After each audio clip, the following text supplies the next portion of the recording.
Bonjour et bienvenue sur Charging Station pour un nouveau grand essai électrisant, celui aujourd'hui de la petite Dacia Spring dans sa toute nouvelle version, la version extrême et ses 65 chevaux.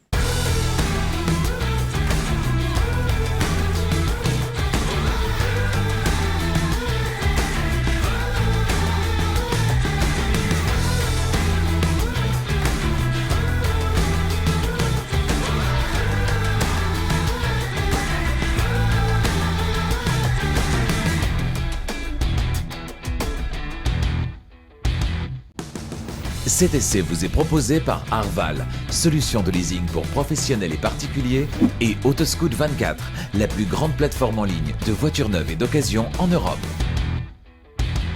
La Dacia Spring, actuellement, c'est toujours la voiture électrique la moins chère disponible sur le marché. Une voiture qu'on connaît bien sur Charging Station pour l'avoir déjà essayée. C'était en novembre 2021. Un essai toujours disponible ici et que vous êtes plus de 130 000 à avoir visionné. Emporté par la vague du plan stratégique Renault-Lucien, présenté par le patron de Renault en janvier 2021, Luca de Meo, eh bien, la marque Dacia se doit elle aussi de respecter ses nouveaux objectifs, à savoir faire progresser les ventes tout en capitalisant sur le succès de la marque. Un succès qui dure tout de même depuis 15 ans.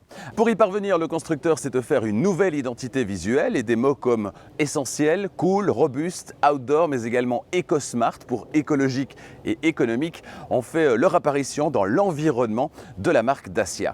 Objectif donc de ces nouvelles finitions extrêmes disponibles sur l'ensemble de la gamme Dacia, et bien tout simplement augmenter les ventes. La Spring s'en est-elle donné les moyens dans cette nouvelle version? Eh bien pour le savoir, j'en ai pris le volant pendant une semaine complète. Toutes les réponses aux questions que vous vous posez se trouvent donc dans cet essai. Vous ne l'avez pas encore fait, eh bien faites-le maintenant. Abonnez-vous à Charging Station et n'oubliez pas d'activer la clochette des notifications pour être prévenu dès qu'une nouvelle vidéo électrisante est disponible. C'est une nouvelle saison d'essais électrisants qui démarre sur Charging Station. Autant vous dire que dans les prochaines semaines et les prochains mois, les nouveautés 100% électriques vont se multiplier. Des voitures très attendues que je ne manquerai pas d'essayer toujours pendant une semaine sur Charging Station. L'occasion de vous remercier évidemment de votre fidélité. Alors, la semaine prochaine, on sera chez Volvo. Une voiture qu'on connaît bien, c'est le Volvo XC40, le plus petit SUV disponible chez Volvo avant l'arrivée du EX30. On en reparlera durant cette saison 2023-2024. Donc le XC40 en version Recharge, c'est la version 100% électrique. Il existe également, vous le savez, la version coupée, c'est le C40 disponible également. Et celui que j'essaierai, eh bien, c'est le XC40 dans sa version à 2 roues motrices, grande autonomie et jusqu'à 572 km sur une seule charge. Voilà qui est plutôt pas mal, même si ça reste la norme, c'est la théorie. On verra justement ce que ça donne dans la pratique. On ira ensuite chez les cousins de Polestar avec la Polestar 2 qui est un vrai succès. Il s'en est déjà vendu plus de 150 000 à travers le monde. Et la Polestar 2 qui revient légèrement redessinée, notamment au niveau de l'avant. Il y a la calandre qui a été modifiée, qui est maintenant complètement fermée. On n'a plus cette calandre noire avec effet de petits carrés qu'on avait avant. Et puis des modifications au niveau technique également. Et là aussi, je prendrai le volant de la version à 2 roues motrices à l'autonomie étendue, plus de 650 km sur une seule charge, ça devient vraiment sympa. Alors tout ça, ça reste la théorie. Qu'est-ce que ça donne dans la pratique? On le vérifiera dans les prochaines semaines. Ensuite, on ira chez Opel durant les prochaines semaines avec l'Opel Astra électrique que j'essayerai en finition GS. Pour toutes ces bonnes raisons donc, n'oubliez pas de vous abonner et d'activer la clochette des notifications. Allez, c'est parti, place à l'essai. Par rapport à la version qu'on a essayée en 2021, extérieurement, les différences, elles sont nombreuses, évidemment, puisque depuis 2021, il y a quelques semaines, quelques mois, eh bien, le rebranding, le nouveau logo de Dacia qui va se retrouver maintenant sur toutes les productions de la marque. Il y a une belle cohérence d'ailleurs et ce logo, je le trouve particulièrement réussi, logo qu'on va retrouver ici. Et puis, il y a également les spécificités qui font que cette version est la version extrême et qu'on peut la distinguer par rapport à la version de base de 45 chevaux qui est toujours disponible. On a par exemple cette couleur bleu ardoise qui est réservée à cette version extrême. Malheureusement, elle n'est pas présente sur notre voiture d'essai. Sur les coques de rétroviseur, les centres de roue, les barres de toile décoratives et le logo à l'arrière entre autres. On a également cette couleur cuivrée qui est nettement plus flatteuse donc que l'orange criard de notre voiture d'essai en 2021, souvenez-vous. On a également ces motifs topographiques qu'on va retrouver sur les protections latérales et les portières avant. Tout ça amène beaucoup de charme, finalement, un certain style un peu baroudeur à cette Dacia Spring en version extrême. Et moi, je trouve ça plutôt réussi. Les dimensions de la Dacia Spring, elles sont inchangées. 3,73 m, c'est toujours sa longueur. Sa largeur, 1,58 m. Ce sera 1,77 m avec les rétroviseurs. Sa hauteur, 1,52 m. Et son empattement, distance entre les roues avant et les roues arrière, 2,42 m. Comment vous la trouvez, cette Dacia Spring version 2023 que vous avez sous les yeux, avec le rebranding qui a eu lieu depuis, les éléments spécifiques à cette version extrême? Eh bien, dites-le moi dans les commentaires. Au-delà des modifications esthétiques, c'est surtout les modifications techniques qui sont importantes sur cette Dacia Spring en version extrême. C'est donc sous le capot que ça se passe, avec le moteur électrique synchrone à aimant permanent qui a été amélioré, qui accepte de tourner maintenant plus vite, amenant donc ce surcroît de puissance et de dynamisme dont on reparlera notamment tout à l'heure sur la route. La puissance, elle est toujours transmise aux roues avant. Ça veut dire que la Dacia Spring, même en version extrême, c'est toujours une traction. Le couple, il a également progressé, permettant d'accroître le dynamisme donc de cette citadine électrique au démarrage et lors des fortes sollicitations pour s'insérer sur voie rapide ou pour dépasser par exemple. Le 0 à 50 km/h, j'ai bien dit 50 km/h, c'est une citadine. Il est réalisé en 3,9 secondes sur cette version extrême, soit 1 seconde et 9 dixièmes plus rapidement que sur la Spring 45. Pour le 0 à 100, comptez à présent 13,7 secondes contre 19 secondes et 1 dixième sur la version 45. Autant vous dire que les chiffres, ils parlent d'eux-mêmes. La différence, elle est saisissante. Pas de changement par contre au niveau de la batterie. On est toujours sur une batterie NMC, nickel, manganèse, cobalt, d'une capacité utile de 26,8 kWh. Une batterie qui pèse 190 kg, c'est-à-dire à peu près 1/5 du poids total de la Dacia Spring. Alors l'autonomie annoncée sur une seule charge, elle est légèrement inférieure par rapport à l'autonomie annoncée en norme WLTP cycle mixte sur la version 45. On est ici à 220 km sur une seule charge, c'est-à-dire 10 km de moins qu'avec la version 45. En même temps, il n'y a pas de miracle. Si on augmente la puissance sans augmenter la taille de la batterie, forcément, on a une autonomie légèrement inférieure. Mais qu'en est-il dans la vraie vie? Combien de kilomètres peut-on réellement parcourir sur une seule charge avec cette Dacia Spring en version extrême? Je l'ai utilisé moi dans mes conditions du quotidien, qui ne sont pas le terrain de jeu privilégié de la Dacia Spring, puisque je fais 70% d'autoroute. Mais qui peut le plus, peut le moins. Donc ce qu'on obtient sur autoroute comme valeur, on a forcément de meilleures valeurs sur un parcours urbain. Tous les chiffres auxquels je suis arrivé cette semaine, je vous les dévoile tout à l'heure à la fin de cet essai. Pour recharger la batterie de la Dacia Spring, ce qui n'a pas changé, c'est que ça se passe toujours à l'avant au niveau de la calandre, derrière le logo. Ce qui a changé par contre, c'est que la trappe de recharge, elle ne s'ouvre plus verticalement vers le haut, mais elle s'ouvre horizontalement comme une portière, ce qui est beaucoup plus pratique. On se souvient de l'essai de 2021, quand ça s'ouvre comme ça de manière verticale, on a du mal à voir les connecteurs, certainement quand on est grand, on a du mal à voir les connecteurs, le ou les connecteurs juste en dessous, alors que là, avec un effet portière, évidemment, ça libère beaucoup plus d'espace. Bien vu Dacia. Ici, non pas deux connecteurs, mais un seul connecteur, on y revient dans un instant. C'est le connecteur de type 2 pour la recharge sur le courant alternatif, celui qui circule dans nos rues, dans nos maisons. C'est la recharge du quotidien. Il est relié à un chargeur embarqué non pas de 11 kW, ce que j'aurais préféré, mais de 6,6 kW. Cela dit, la batterie étant de relativement petite capacité sur cette voiture, 26,8 kWh utile, on aura un temps de recharge qui ne sera pas démentiel non plus. Ce sera moins d'une journée de travail ou d'une nuit de sommeil, à savoir près de 5 heures pour une recharge complète. Comptez 13h30 par contre si vous rechargez sur une prise domestique simple.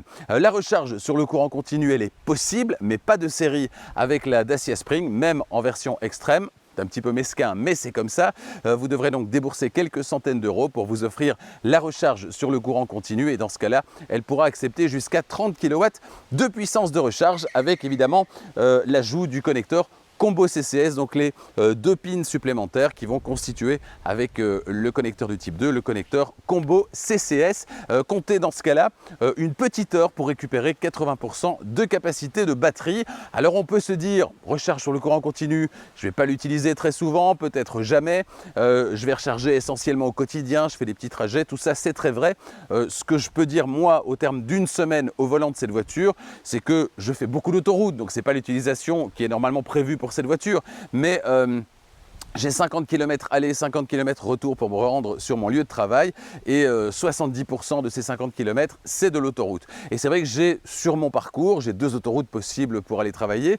J'ai sur l'une comme sur l'autre des bornes de recharge ultra rapides, des chargeurs ultra rapides, que ce soit Total Energy, que ce soit Fastned ou encore des bornes superchargeurs Tesla. Donc je sais que j'ai toujours des solutions de secours si j'ai oublié de recharger la voiture et que voilà, je suis un petit peu limite en termes d'autonomie.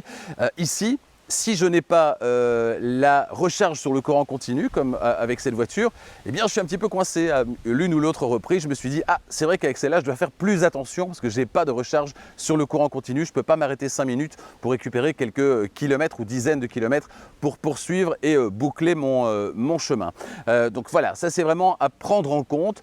On n'en a peut-être pas tous les jours besoin, c'est peut-être extrêmement ponctuel, mais quand on en a besoin, c'est quand même chouette de l'avoir. Donc c'est dommage que ce soit en option.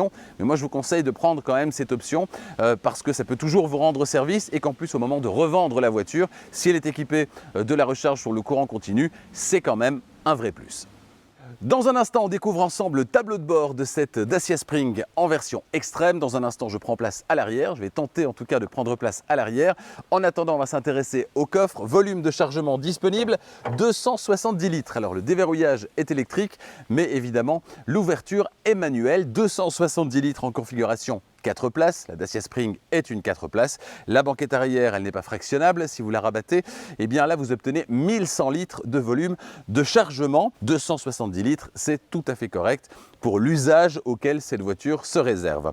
270 litres et pas grand chose d'autre. Ça veut dire qu'il n'y a pas de prise 12 volts allume-cigare dans le coffre, il n'y a pas d'alcôve à gauche et à droite, de filet de retenue, etc. Rien de tout ça. On a ces 270 litres, on a également un espace sous le plancher du coffre qui est disponible. Ici, il est rempli, il est occupé par la roue de secours qui est une option, je crois que c'est 150 € en Belgique. C'est tout. Pas de coffre à l'avant, pas de frunk, on l'a vu, il y a de la place. Et pourtant, de série, eh bien, officiellement, Dacia ne propose pas de bac qui pourrait constituer un coffre à l'avant. Alors je sais que de manière officieuse, certains fabricants proposent des bacs qui s'adaptent à l'avant de la Dacia Spring pour créer un frunk. Mais de série, officiellement, Dacia ne propose pas cette option. On ne peut que le regretter, évidemment. Donc, 270 litres et 1100 litres avec la banquette complètement rabattue. Voilà pour la capacité de chargement de cette Dacia Spring en version extrême. Avec le siège avant réglé comme pour moi et mon 1,90 m, impossible de m'installer à l'arrière, ce qui est assez logique. Je vais donc demander à Zoé et son 1,78 m de s'installer au volant de cette Dacia Spring. Et vous allez le voir, avec le siège avant, le siège conducteur réglé pour son 1,78 m, ça va se passer beaucoup mieux pour moi. Franchement, dans cette petite voiture, avec une personne d'1,78 m à l'avant, je peux caser mon 1,90 m sans problème et ça c'est plutôt une bonne nouvelle. Alors de la place au niveau des genoux, de la place au niveau des pieds que je peux sans problème faire passer en dessous du siège conducteur. Bon, j'ai un petit peu moins de place en hauteur, c'est vrai que j'ai les cheveux qui frottent le pavillon, mais pour le reste, franchement, j'ai de la place. Franchement, j'ai de la place dans cette voiture et c'est plutôt une bonne nouvelle, une très bonne nouvelle. En termes d'équipement, qu'est-ce qu'on a? Eh bien sûr, les vitres électriques, on a les poches aumônières à l'arrière des 2 sièges avant, c'est le minimum syndical. Pour le reste, c'est tout, pas de toit vitré, pas de console centrale imposante avec une distribution de prises USB-C ou USB-A, rien de tout ça dans cette voiture. Le strict minimum, on est bien dans l'esprit Dacia, c'est-à-dire fournir au meilleur prix le minimum avec un minimum de confort évidemment, de sécurité bien sûr, mais l'essentiel est là. Il n'y a pas de superflu. Qu'en est-il au niveau de la place centrale à l'arrière? C'est une 4 places, donc personne ne va s'installer sur la place centrale. Alors si ça avait été le cas, la personne aurait eu quand même relativement de la place au niveau des pieds, parce qu'on a un petit tunnel mais qui n'est pas très imposant, mais c'est une 4 places, donc personne sur la place centrale à l'arrière de la Dacia Spring. Bienvenue à bord de cette Dacia Spring en finition extrême. Alors pas de surprise quand on s'installe au volant de cette nouvelle version. On est toujours dans du simple et efficace, comme je le disais en 2021 lors du premier essai de la Spring. C'est sans fioritures, c'est pratique au quotidien, c'est facile à nettoyer, notamment les tapis de sol avec motifs topographiques qui sont donc en caoutchouc. On retrouve tout de même dans cet ensemble un petit peu tristounet les mêmes touches cuivrées qu'à l'extérieur. Il y en a sur les portières, sur le tableau de bord également, le liseré ici aussi autour, vous le voyez, et puis même sur les sièges via des surpiqûres qui sont franchement du plus bel effet. En termes d'espace, le constat, il est toujours le même. Avec mon 1,90 m, ça manque de place au niveau des épaules à gauche. Et puis concernant la position de conduite, le volant étant toujours fixe, vous devrez vous contenter des réglages en profondeur du siège, c'est tout. Certains risquent donc, comme moi, de devoir faire des compromis. Dans tous les cas, si vous êtes intéressé par la Spring, eh bien, je vous conseille vivement d'aller vérifier en concession si la position de conduite qu'elle vous impose vous convient. Et vous, que pensez-vous de cet intérieur? Eh bien, dites-le moi dans les commentaires.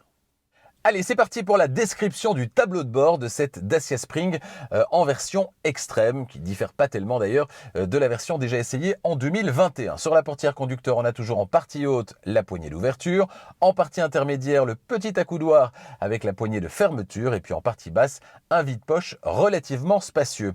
À gauche du volant sur le tableau de bord, la commande des rétroviseurs électriques, la condamnation des vitres électriques à l'arrière, la commande des capteurs de parking, et puis plus bas, le réglage de la hauteur des phares, et tout en bas, la commande d'ouverture de la trappe de recharge et celle du capot.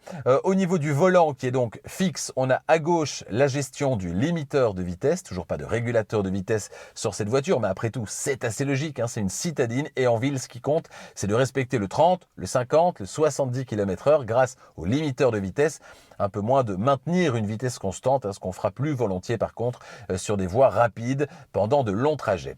À droite, on a quoi sur le volant? Eh bien, la gestion de la commande vocale. Les commodos ensuite derrière le volant, éclairage et clignotant à gauche, essuie-glace avant et arrière à droite, hein, c'est du classique. Derrière le volant, toujours la même présentation, à savoir un écran TFT monochrome de 3,5 pouces. C'est la partie centrale dont vous pouvez modifier une partie du contenu via le petit bouton situé ici au centre de la partie de droite. Et puis les deux autres parties à gauche et à droite, ce ne sont en fait pas des écrans couleur numérique, mais bien des affichages à diode fixe qui s'allument ou s'éteignent comme des témoins, hein. Ce ne sont pas des écrans numériques, mais on a quand même vaguement une impression d'écran numérique. Bien joué Dacia. Affichage tête haute, il n'y en a pas évidemment dans cette voiture. Le deuxième écran, c'est l'écran central d'infodivertissement. On va y revenir dans un instant pour en détailler le contenu. Au-dessus de cet écran, eh bien, on a son bouton marche-arrêt ici à gauche. On a le volume. Et puis on a une prise USB pour la connexion à Apple CarPlay ou Android Auto, ainsi qu'une prise mini jack, connexion donc Apple CarPlay, Android Auto qui est filaire. En dessous de l'écran, les commandes de vitres électriques à gauche et à droite. On a le verrouillage centralisé ici, les feux de détresse en partie centrale, et puis à droite, ici le mode éco. On y reviendra d'ailleurs sur la route. Il est bien utile ce mode éco. Plus bas, les commandes de chauffage et de climatisation, des commandes physique, climatisation manuelle évidemment. Au pied du tableau de bord, le contrôle de la stabilité, le limiteur de vitesse et la géolocalisation de la voiture, ainsi que le partage de données pour communiquer avec l'application Dacia. Et puis tout à droite, une prise 12 volts de type allume-cigare. Ensuite, un bac de rangement qui n'est pas gigantesque, mais qui a le mérite d'exister. Le sélecteur de vitesse plus en arrière, et puis le frein à main manuel. Toujours pas d'accoudoir central dans cette Dacia Spring, c'est dommage. Par contre, la boîte à gants reste très spacieuse, vous le voyez, compte tenu des dimensions très réduites de cette citadine. Voilà pour l'intérieur de cette Dacia Spring en finition extrême.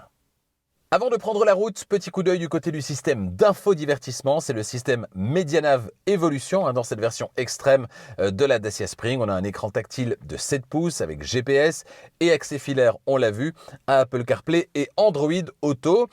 Les deux haut-parleurs qui sont chargés de distiller la musique dans cette voiture sont situés au pied du pare-brise. Ils font le boulot sans plus, et on va dire que globalement, ce système d'infodivertissement, il répond à la promesse de Dacia, l'essentiel, sans fioritures. Alors c'est réactif, en tout cas suffisamment réactif pour un système en 2023. On n'est pas dans une voiture chinoise, même si elle est fabriquée en Chine, et les menus sont très clairs, très évidents. Il n'y a pas une débauche de menus, une surabondance de menus et de sous-menus. On ne se perd pas dans les menus de cette Dacia Spring. On a ce qu'il faut, là où il faut, et franchement, en termes de navigation, on va dire que c'est un plus en termes de sécurité, puisque forcément, si on trouve facilement ce qu'on cherche, eh bien on n'a pas à chercher longtemps, et donc on a les yeux plus sur la route que sur le système d'infodivertissement.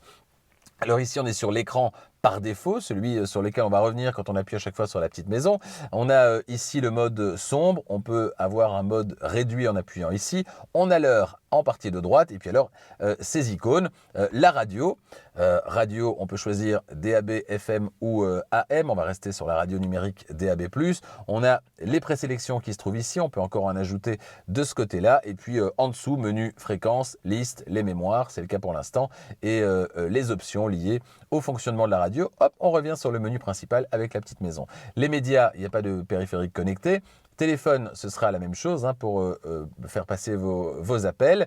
On rappelle qu'il y a une commande vocale disponible sur cette voiture également. La carte, ici, va vous permettre également de voir où vous vous trouvez et la navigation d'aller où vous voulez. Voilà, tout ça est simple. Voilà, c'est des menus, il n'y a pas de fioritures, c'est très simple, c'est très sympa. Pour ceux qui n'en veulent pas plus, franchement, vous aurez exactement ce que vous voulez là où vous le voulez. On a ensuite les réglages. Et dans ce menu réglages, on a les réglages du système, langue, horloge, réglage d'usine, etc. On a la connectivité avec les périphériques qui sont connectés. On a également les réglages liés à l'écran, le mode carte notamment, automatique, jour, nuit, la luminosité, etc., etc. La caméra de recul, bien sûr. Et puis l'audio de ce système d'infodivertissement, je vous le disais, avec ces deux haut-parleurs qui sont au pied du pare-brise. Vous pouvez modifier un petit peu ici les réglages audio. Voilà, c'est tout. On revient ici. Voilà, on a fait le tour du système d'infodivertissement. Alors justement, puisqu'on parlait de la caméra de recul, si je passe la marche arrière, qu'est-ce que ça donne en termes de qualité d'image? Eh bien, là aussi, elle a le mérite d'exister. Elle est là. Elle va rendre de fiers services dans les moments où vous allez faire des manœuvres dans des endroits un petit peu exigus. C'est pas la qualité de définition la plus optimale qu'on ait vue jusque-là, mais franchement, ça fait le boulot et elle a le mérite d'exister dans cette Dacia Spring, cette caméra de recul avec ce petit menu ici. Vous allez pouvoir ajuster notamment le contraste, la luminosité, etc., etc. Ou encore supprimer les lignes de guidage. Voilà, franchement, il y a tout ce qu'il faut là où il faut dans ce système d'infodivertissement. Voilà pour la description de ce système dans cette Dacia Spring Extreme. Pour démarrer, pas de changement à bord de cette Dacia Spring, c'est toujours une habitude à prendre. Il faut tourner la clé à l'ancienne et le petit hockey vert derrière le volant vous indique que la voiture est prête à s'élancer. Et s'élancer, non seulement elle le fait très logiquement avec encore plus de vigueur que la version 45 chevaux, mais en plus de ça, elle garde ce dynamisme à l'accélération plus longtemps. Et ça, c'est particulièrement intéressant et rassurant à plus haute vitesse lors des phases de dépassement. Par exemple, c'est un très bon point. Rien à dire concernant les sièges, le confort et le maintien sont tout à fait en phase avec l'usage plutôt urbain et donc assez limité et la conduite calme auquel se destine cette Dacia Spring. Ils font correctement leur travail, ils font partie eux aussi des éléments qui s'entretiennent facilement. Un petit coup de lingette humide et c'est réglé. Pratique, simple, efficace, très Dacia. Les aides à la conduite, elles se limitent évidemment toujours au strict nécessaire sur la Spring, même dans cette version extrême. Cela dit, et c'est à saluer, pas mal de ces aides sont toujours de série dès la finition de base. Alors pas de régulateur de vitesse, encore moins adaptatif, mais un limiteur de vitesse qui, on l'a dit, est logique dans une citadine. Concernant les manœuvres, on a aussi ici des capteurs et une caméra de recul dont l'image, on l'a vu, propose une résolution correcte. Sans plus, rien à dire sur ce point également, on en a pour son argent et à l'usage, franchement, tous ces systèmes, eh bien, ils font le job, comme on dit. La Spring, même en finition extrême, eh bien, ça reste avant tout une citadine. En ville, elle se faufile partout. Le gain de puissance sur cette version extrême, il augmente la polyvalence de la Spring de manière assez substantielle, il faut bien l'avouer. Vous allez pouvoir, sans risquer de vous faire peur, eh bien, emmener votre Spring aussi en zone périurbaine. À 90 km/h, vous en aurez encore sous la pédale pour dépasser. Évidemment, elle manque toujours de précision sur la route par rapport à d'autres véhicules plus grands, moins basiques, mieux campés sur leurs pneus. Mais une fois encore, en milieu urbain, je le répète, elle est un choix tout à fait cohérent. Et avec ses dimensions réduites et sa direction qui est légère, elle offre même, on peut le dire, un certain plaisir de conduire. Un bémol tout de même, il n'est pas anodin, ça concerne la précision sur la route. La motricité sur route humide, elle est vraiment mauvaise. Elle est clairement mise à mal par les 20 chevaux supplémentaires. Le freinage est également compliqué sur route humide, ça bloque pas mal. Pour minimiser les désagréments, je vous conseille vraiment d'utiliser le mode éco. Quand les conditions précisément ne sont pas optimales, notamment sur route mouillée, ça va faire baisser les performances. Mais donc vous aurez une meilleure motricité et probablement que vous allez vous rassurer également dans ces conditions avec le mode éco activé. Sur le plan de la gestion des bruits, les choses n'ont pas vraiment évolué sur cette version extrême de la Dacia Spring. En ville, ça reste tout à fait acceptable. Par contre, sur voie rapide et certainement sur autoroute, quand on approche de sa vitesse maximale de 125 km/h, eh bien là, les bruits extérieurs vont se faire plus présents. Cela dit, l'équivalent en thermique avec un petit moteur poussé à son maximum ne fera sans doute pas mieux. Et puis l'autoroute, on le sait, c'est pas vraiment son territoire de jeu privilégié. Ce qui va me déranger le plus au final, c'est l'avertisseur de présence qui est destiné, on l'entend là, à prévenir les piétons de la présence de la voiture, qui est censé donc être audible depuis l'extérieur de la voiture, mais on l'entend comme dans une Renault Zoé, beaucoup trop depuis l'intérieur de la voiture, et ça c'est un petit peu gênant. Même avec 20 chevaux de plus sur cette version extrême, eh bien n'espérez pas pouvoir tracter une charge, ce n'est pas prévu. Que la charge soit freinée ou non freinée, dans tous les cas c'est impossible, vous ne pourrez rien tracter avec votre Dacia Spring, même extrême. 9,5 mètres, la valeur est inchangée sur cette finition extrême. C'est le diamètre de braquage revendiqué par la Spring. Alors dans les faits, au terme d'une semaine à son volant, je dirais que c'est pas celle qui me donne le plus l'impression de tourner sur place, comme peut le faire par exemple, toute proportion gardée, une ID.3 de Volkswagen qui est vraiment surprenante sur ce point. Ici, pas de bonne ou de mauvaise surprise au volant en ville. La direction par contre, elle est plutôt légère, on l'a dit, et ça en milieu urbain, c'est très appréciable. La Spring Extreme, elle freine plutôt bien, sauf sur route humide, on l'a dit tout à l'heure, et en évitant la surabondance d'électronique qu'on peut rencontrer ailleurs, eh bien elle propose un retour à un ressenti plus classique au niveau du freinage, celui qu'on va retrouver dans une citadine thermique équivalente. Vous levez le pied, elle récupère l'énergie en vous proposant un ralentissement qui est semblable à celui d'une voiture thermique quand vous levez le pied de l'accélérateur. C'est donc très naturel, très intuitif. En mode éco qui est activable, on l'a vu depuis le bouton sur le tableau de bord, eh bien on peut maximiser l'autonomie en dégradant les performances de manière raisonnable, c'est-à-dire que la Spring, même en mode éco, reste tout à fait utilisable au quotidien, pour peu que vous ayez l'habitude de rouler cool, évidemment. Concernant l'éclairage, on a ici aussi l'essentiel avec des phares dont l'allumage est automatique, on est tout de même en 2023, et des feux de jour à technologie LED. C'est tout, mais il n'en faut pas davantage. Avant de se retrouver à l'extérieur pour parler du prix, avant de passer à la conclusion de cet essai, eh bien parlons consommation et autonomie réelle. Alors l'autonomie théorique, c'est 220 km en cycle mixte, norme WLTP, sur cette version extrême de la Spring. J'ai opté la plupart du temps et comme à chaque fois pour une conduite tranquille, tout en conduisant de temps à autre de manière un petit peu plus dynamique. Il a fait cette semaine entre 15 et 25 degrés au thermomètre et j'ai parcouru un peu plus de 550 km durant cette semaine. Consommation moyenne, 14 kWh au 100, avec donc un parcours autoroutier à 70%, ce qui n'est pas du tout ce pourquoi cette voiture est faite. Dans ces conditions, ces 14 kWh au 100, c'est une valeur tout à fait correcte et en fonction du style de conduite et des conditions de circulation, eh bien ça vous permettra de parcourir légèrement moins de 200 km réel sur une seule charge.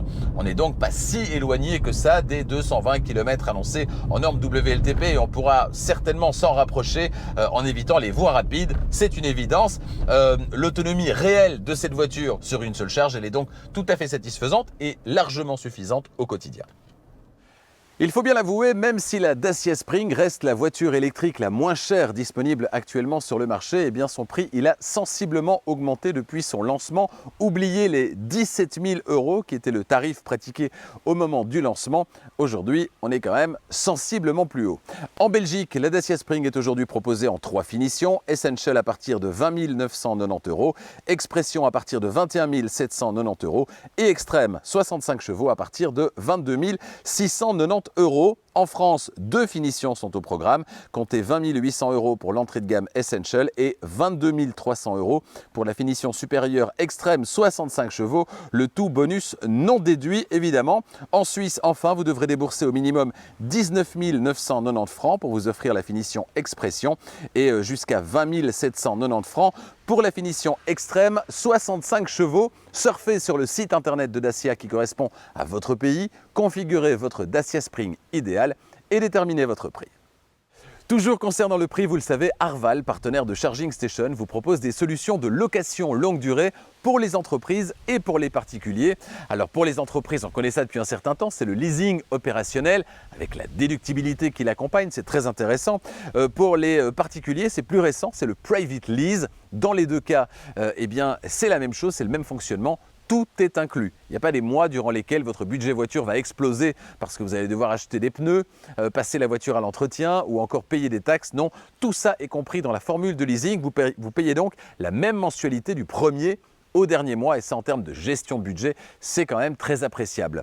Rendez-vous donc sur arval.be pour la Belgique, arval.fr pour la France. N'hésitez pas à les contacter pour demander une offre pour cette voiture ou toute autre voiture que vous convoitez. Rendez-vous donc sur arval.be ou arval.fr. Votre prochaine voiture, vous en avez besoin tout de suite ou peut-être en avez-vous envie rapidement? Eh bien dans ce cas-là, visitez le site internet de notre partenaire, c'est Autoscout24. Autoscout24, c'est la plus grande plateforme de vente de voitures en ligne en Europe. Et sur Autoscout24, eh bien plus de 100 000 voitures vous attendent. Alors bien sûr, des voitures d'occasion, mais également des voitures neuves, des voitures électriques également, hybrides rechargeables ou 100% électriques. Autant vous dire que si vous rentrez vos critères de recherche dans le formulaire qui se trouve sur la page d'accueil, eh bien vous allez recevoir en retour des propositions qui sont parmi les plus précises, qui répondent le plus précisément possible aux critères que vous aurez rentrés. D'autres critères sont à rentrer également si vous le souhaitez, à savoir les caractéristiques de votre voiture actuelle. Si vous rentrez les caractéristiques de votre voiture actuelle sur Autoscout24, eh bien vous allez pouvoir obtenir une offre en retour, une offre de reprise. Donc votre prochaine voiture se trouve peut-être déjà sur Autoscout24. Rendez-vous donc sans tarder sur autoscout24.be pour la Belgique, autoscout24.fr pour la France. En conclusion, cette nouvelle version extrême de la Dacia Spring, malgré les améliorations esthétiques qu'elle apporte, eh bien c'est bien loin d'être juste un coup de crayon magique pour faire joli. L'essentiel est invisible et se passe sous le capot avec ce moteur qui apporte tellement à la Spring en lui permettant de sortir de la ville. Alors pas pour traverser la France en famille évidemment, mais pour des trajets périurbains qui, disons-le, sont un peu plus pénibles, voire moins sécurisants avec la version 45 chevaux. Si vous êtes amené à sortir assez régulièrement de la ville, c'est donc clairement cette version qu'il vous faut. La Spring, elle ne fait toujours pas rêver, mais là n'est pas non plus son objectif. Elle se montre par contre plus valorisante, plus séduisante tout de même dans cette livrée extrême. Et puis les mots dont on parlait tout à l'heure, essentiel, outdoor, robustesse, cool, eh bien ces mots, cette promesse, elle y répond parfaitement. A bientôt sur Charging Station pour d'autres essais électrisants. Le prochain, ce sera dimanche prochain à 18 h. On a rendez-vous chez Volvo avec le Volvo XC40 Recharge, Single Motor Extended Range, c'est-à-dire la version à 2 roues motrices, propulsion, avec l'autonomie la plus alléchante, 572 km sur une seule charge. Voilà une jolie promesse. Qu'en est-il dans la vraie vie au terme d'une semaine à son volant? Eh bien, toutes les réponses à vos questions, ce sera dimanche prochain à 18 h. D'autres essais tout aussi électrisants durant les semaines suivantes. Je vous en parlais tout à l'heure. Autant de bonnes raisons de vous abonner à Charging Station si ce n'est pas déjà fait. Et n'oubliez pas d'activer la clochette des notifications pour être prévenu dès qu'une nouvelle vidéo électrisante est disponible. Et il y en aura beaucoup durant cette nouvelle saison d'essais électrisants qui démarre sur Charging Station. Merci mille fois de votre fidélité. Excellente semaine et à dimanche prochain.